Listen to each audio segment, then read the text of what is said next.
오늘의 사연 지금 바로 시작해 볼게요. 5년이나 된 이야기입니다.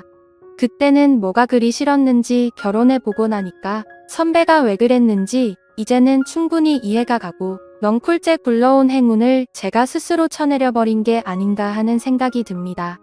예전부터 오래 알고 지낸 선배가 한 분 있습니다. 그때는 제가 총각 때였고 선배는 결혼을 했고요.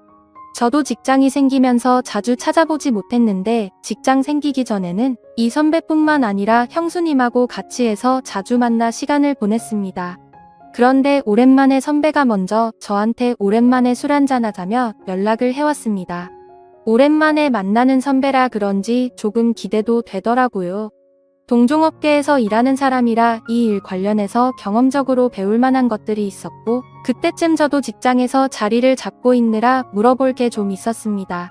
약속 장소에 도착하니 선배는 형수님하고 같이 자리에 있더군요. 형수님하고도 잘 아는 사이다 보니 불편할 게 없었습니다. 저랑 선배가 하는 일이 서버 쪽을 관리하는 일입니다.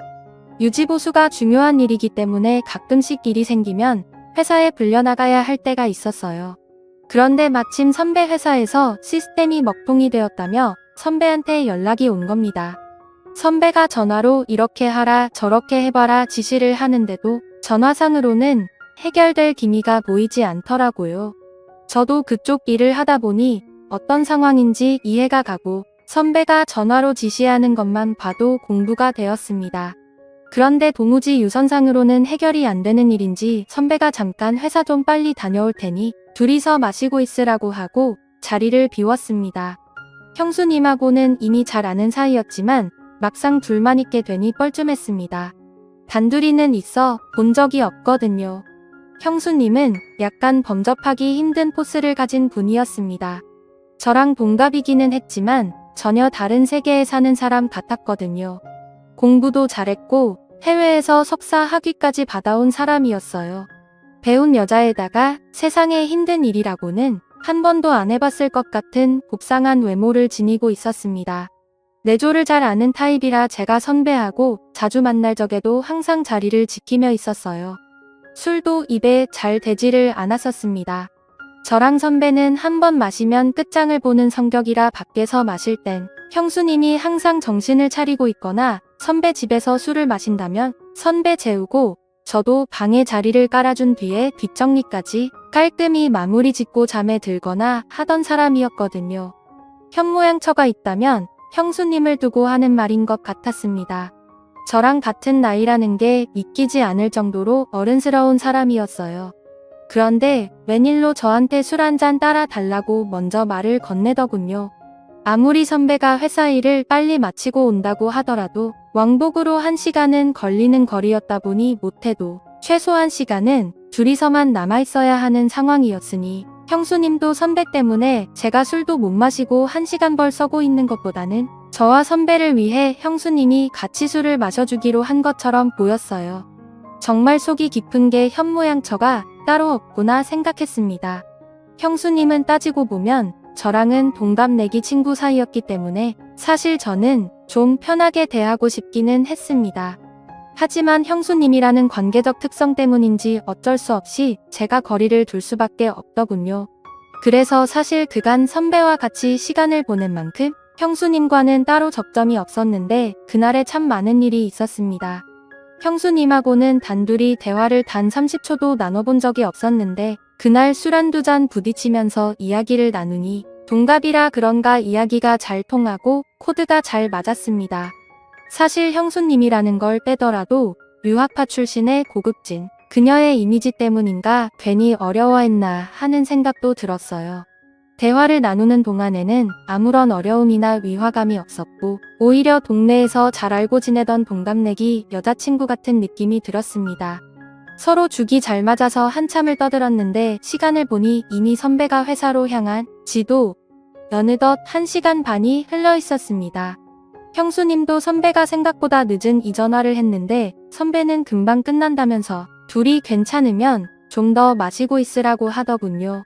조금 이르게 만나서 그때가 밤 10시쯤 밖에 되지 않았고 형수님은 술을 잘 못하는 관계로 천천히 꺾어 마시고 있었기에 저도 술 기운이 그렇게 오르지 않은 상황이었습니다. 둘이 있는 게 생각보다 불편하지 않으니 조금 더 기다리는 건 문제가 없겠다 싶었습니다. 그런데 또 한 가게에서 거의 3시간을 넘게 있었고 형수님이 술을 천천히 마시고 안주도 잘 안 먹다 보니 다른 가게로 옮기는 게 민폐가 아니겠다 하는 생각도 있었어요. 주정도 소주 맥주를 마시는 것보다 형수님이면 와인 같은 걸 좋아하지 않을까 싶어서 자리를 옮기자고 권했습니다. 형수님이 조금 취했나 느낀 게 이때쯤이었는데 목소리에 코맹맹이 소리를 섞기도 하고 눈을 깨슴치르하고 긴 머리를 뒤로 훔치며 웃는데 평소와는 사뭇 분위기가 다른 게 느껴졌습니다. 형수님이 먼저 좋다고 자리를 옮기자고 했고 근처에 있는 와인 바로 자리를 옮겼습니다. 조금 프라이빗하게 방형식으로 되어 있는데 조명이 불긋불긋한 곳에서 형수님을 보니 분위기가 묘하더군요. 간단한 치즈 안주와 함께 도수가 제일 약한 와인으로 주문을 했습니다. 괜히 형수님이 취하면 그것도 문제가 되겠구나 싶었거든요. 그런데 와인이 맛있다며 엄청난 속도로 술을 마시더라고요. 그러다가 그녀가 팔을 뻗으며 테이블 위에 있던 물병을 제 쪽으로 엎었는데 뚜껑이 잘 닫혀 있어서 물이 많이 흐르지는 않았습니다. 그래도 테이블 위에 살짝 흐른 물을 닦으려고 티슈를 꺼내는데 형수님도 술기운에 당황해서 팔을 뻗다가 둘이서 서로 손을 잡아버리고 말았습니다. 서로 전기가 통한 듯 저와 형수님은 손을 맞잡은 채로 멈춰 있었고 정신이 아늑해지는 것 같았습니다. 그리고는 자리에서 일어난 형수님이 자연스럽게 제 옆으로 앉더군요. 자기가 조금 취해서 어지럽다면서 잠깐만 쉬어도 되겠냐며 제 어깨에 기대 눕더라고요. 형수님 머리에서 나는 은은한 샴푸 향에 정신이 아늑해질 뻔했지만 남아있는 이성의 끈을 잡으면서 이러면 안 된다고 몇 번을 되뇌이며 정신줄을 붙잡았습니다. 형수님은 일어날 생각이 없는 건지 계속 제 어깨에 기대서 있었고요. 선배가 돌아오면 어쩌나 조마조마하더군요. 어차피 방형식으로 돼 있는 곳이라 커튼 너머로는 아무것도 안 보여서 괜찮았고 형님도 저희가 있는 방에 들어오려면 저나 형수님한테 먼저 연락을 해야 했을 테니 문제가 없을 거라 생각이 들어서 저도 그냥 에라 모르겠다는 생각으로 어깨에 기댄 형수님을 그대로 두고 반대 방향만 바라보고 있었습니다. 시간은 이제 1시가 다 되어 가는데 곧 온다던 선배는 연락조차 없더군요. 형수님은 아직도 제 어깨에 기대서 새근새근 숨을 몰아내 쉬며 있었고 저는 속으로 애국가까지 부르면서 올라오는 술기운을 참아내려 애를 쓰고 있었습니다. 보통은 이렇게 막무가내로 주정을 부리는 사람이면 꼴보기가 싫을 텐데 그동안 동갑내기이긴 하지만 살짝 존경심이 들 정도로 제가 팔을 뻗어도 닿지도 않을 위치에 있는 것만 같던 우상 같은 여자가 이러고 있으니 오히려 형수님도 보통 여자랑 다르게 없구나 하는 생각이 들었습니다. 2시면 가게 문을 닫는다는 직원의 말을 듣고 1시간 더 버텨봤자 안 좋은 생각만 들겠다 싶어서 선배한테는 그냥 일 보시면 집으로 들어가시라 말하고 형수님을 부축해서 집에 데려다 줄 생각으로 밖으로 나왔습니다. 찬 공기를 쐬니 형수님도 정신이 들었는지 잠에서 깬 듯 저를 따라 걸었어요. 택시를 붙잡아 형수님이 타는 것까지 봤는데 형수님이 혼자서 무서워서 못 들어가겠다면서 저보고 집까지 바래다 달라고 하더라고요. 여태 흐트러진 모습 한번 보인 적 없던 형수님이 제 앞에서 코맹맹이 애교 섞인 목소리로 땡깡을 부리니 저도 남자라 그런가 그 상황에서 형수님을 두고 떠날 수가 없었습니다. 뒷좌석에 나란히 앉아서 가는데 중간에 일부러 자리를 비우고 앉아 있었는데 형수님이 머리가 아파서 옆으로 제 다리를 베고 눕더라고요. 왜 이렇게 빈틈을 보이는 건가 싶었는데 혹시 일부러 일어나 형수님이 나한테 관심이 있는 건가 이런 생각까지 들었습니다. 저도 일단 남자였으니 말입니다. 선배 집 근처에 도착해서 택시에서 내렸습니다. 기사님한테 잠시만 기다려달라 말하고 형수님을 아파트 현관까지 바래다 줬어요. 그런데 형수님이 갑자기 술이 좀 깨고 싶다면서 저보고 잠깐 아파트 단지라도 한 바퀴 돌면 어떻겠냐고 하더라고요. 형수님이 제대로 걷지도 못하는데 어딜 가시냐고 실랑이를 하고 있는데 저를 기다리던 택시가 시간이 끌리니 짜증이 났는지 경적 몇 번 울리더니 가버렸습니다. 그래서 그냥 형수님을 저대로 뒀다간 동네 사람들 다 깰 때까지 땡깡을 부릴 것 같아서 형수님을 이끌고 엘리베이터에 타버렸습니다. 집에 도착하니 형수님이 여기까지 왔는데 방까지 좀 바래다 달라면서 어필을 하더군요. 안방까지 끌고 가니 자기가 지금 너무 어지럽다면서 외투를 벗는 것 좀 도와달라는 겁니다. 형수님 술이 너무 취하신 것 같은데요. 하고 제가 한 걸음 뒤로 물러서 저는 이만 가보겠다고 하고 제 갈 길을 가려고 하는데 침대에 눕혀놓은 형수님이 어느새 저한테 다가와 제 뒤를 끌어안았습니다. 선배한테 집으로 오라고 연락까지 해놓은 상태인데 선배는 분명히 집으로 돌아올 테고 그 상황이 두렵고 불편하기만 했습니다. 하지만 이 상황은 피해가지는 못할 것 같고 형수님 또한 내 생각에는 제정신이 아닌 것 같은 상황이고 대충 장단만 맞춰주다가 잠에 들면 이 자리를 재빨리 빠져나와야겠다는 생각을 했습니다. 자꾸만 불을 켜고 오라고 하는 걸 눈뜨고 볼 수가 없어서 불 꺼진 상태로 형수님을 도와줬습니다. 어두컴컴한 방 안에서 달빛 같은 옅은 조명 때문에 오히려 불이 환한 것보다 더하다는 느낌이 들었습니다. 그때는 정말 저도 더는 참을 수가 없겠더라고요. 그래서 형수님을 확 밀치고 저는 가보겠다고 하고 후다닥 도망 나왔습니다. 그 고상하고 조용했던 내가 알던 형수님이 맞나 싶더군요. 엘리베이터가 꼭대기층에 가 있어서 한참을 기다렸는데 혹시나 형수님이 따라 나오지는 않을까 콩닥콩닥 심장이 뛰더라고요. 평소에 형수님을 현모양 저의 표본이다. 나도 결혼하면 저런 사람과 결혼을 하고 싶다 하는 생각도 갖고 있을 정도로 흠모하던 사람이었으니 한편으로는 이대로 끝내지도 않고 가버리는 게 아쉽다는 생각도 들었습니다. 하지만 선배를 하루 이틀 보고 말 사람이 아닌데 어떻게 그러냐 싶어서 엘리베이터를 기다리면서도 자꾸 고개가 뒤로 돌아가더군요. 아파트를 나서면서도 혹시나 선배가 돌아오지는 않았을까 두리번대면서 나왔습니다. 잘못한 것도 없는데 괜히 잘못을 한 건가 죄를 지은 느낌마저 들었지요. 한참을 두리번대고 있는데 뒤에서 누가 저를 불러 세우더라고요. 너 뭐하냐 하면서 저를 부르는 선배였습니다. 심장이 멈춰버리는 줄 알았지요.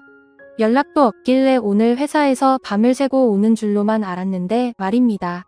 제가 괜히 눈치가 보여서 시간을 지체하기는 했지만 두리번거리면서 선배의 차가 있나 확인하는 동안 아파트로 들어오는 차는 한 대도 없었거든요. 그런데 어떻게 선배가 여기서 저를 불러 세우는 건지 싶던 찰나에 선배가 저한테 왜 한참 좋다가 그냥 가는 거냐고 하면서 무슨 문제가 있냐고 묻더군요. 그때까지만 해도 선배가 무슨 말을 하는지 몰랐습니다. 올라가서 이야기를 하자고 하기에 선배를 따라 다시 집으로 들어갔는데 술에 취해서 비틀비틀거리던 형수님도 다 연기였던 게 다시 제가 알던 고상하고 말수 적은 다가가기 힘든 형수님의 모습으로 있더군요. 저는 그때까지만 해도 무슨 상황인지 몰라서 선배가 돌아와서 아무 일도 없는 척 연기를 하고 있는 거라고 생각했습니다. 하지만 선배는 저한테 충격적인 이야기를 꺼내더군요. 너는 아직 결혼을 안 해봐서 모를 거라고 말하면서요. 사람이 매일 똑같은 밥만 먹으면 질리지 않겠느냐면서 가끔은 양식도 먹고 중식도 먹고 하는 게 그 이유인 건 알고 있지 않느냐고 설명을 하더니 결혼한 사람들도 똑같다는 겁니다. 가끔씩이지만 이런 상황도 필요하다고요. 형수님이 저를 그동안 동갑내기이기도 하고 특별하게 봐온 게 있어서 말한 건데 제가 이렇게 정직한 사람인 줄은 몰랐다는 겁니다. 그때까지만 해도 저는 선배가 무슨 말을 하는지 이해를 못하고 있었는데 단도직입적으로 설명하자면 선배와 형수님은 결혼한 지도 오래되었고 하니 평범한 일상들이 흥미가 떨어진 상황이었다고 합니다. 그렇다고 아무나 집으로 부르자니 왠지 보안 문제도 있고 어떤 사람이 올지도 모르는데 그렇게까지는 하고 싶지가 않았다네요. 그러던 와중에 형수님이 저를 먼저 지목을 했고 선배도 제가 한참 때 이걸 이래저래 설명하는 것보다 아무것도 모르는 상황에 제가 정말 아까 전의 상황에서 자연스럽게 넘어가는 게 더 재미있겠다는 생각이 들었다는 겁니다. 이미 두 사람은 이렇게 될 걸 계획을 하고 있던 거고 회사 일이며 전부 다 거짓부렁이었던 겁니다. 전공법으로는 안 될 것 같으니 차라리 상황을 이야기해주고 아까 하던 걸 마저 하라는 겁니다. 제가 어이가 없어서 이건 해도 너무한 거 아니냐며 자리를 박차고 일어섰지요. 그러니 선배는 내 와이프 자존심에 상처를 준 거다 어쩐다 하면서 화를 내기 시작했어요. 저도 언젠가는 이런 날이 오게 될 거고 그때가 돼서 연락하기만 해보라고 후회하지 말라고 하는 겁니다. 두 사람이 짜고 이미 저를 가지고 장난을 쳤기에 기분이 엄청 나빴습니다. 두 사람 심심풀이 땅콩이나 마찬가지였던 거죠. 오래 알아왔고 신세를 많이 졌던 선배와의 인연은 거기서 끝났습니다. 그렇게 5년이나 지나게 되었고 그 사이에 저는 결혼도 하고 한 아이 아버지가 되었습니다. 그리고 요즘은 선배가 그리고 형수님이 왜 그렇게 한 건지 충분히 이해가 갑니다. 그때는 제가 정말 그 어떤 유혹에도 넘어가지 않는 자랑스러운 사람이라고 생각했는데 선배와 똑같은 처지에 놓이고 나니 저도 모르게 일탈을 꿈꾸게 되더군요. 이제는 이해가 됩니다. 그리고 그때 아무 행동도 하지 못했던 제가 다 부끄럽고 바보 같다는 생각이 드네요. 오늘의 사연은 여기까지입니다. 긴 사연 끝까지 들어주셔서 감사합니다.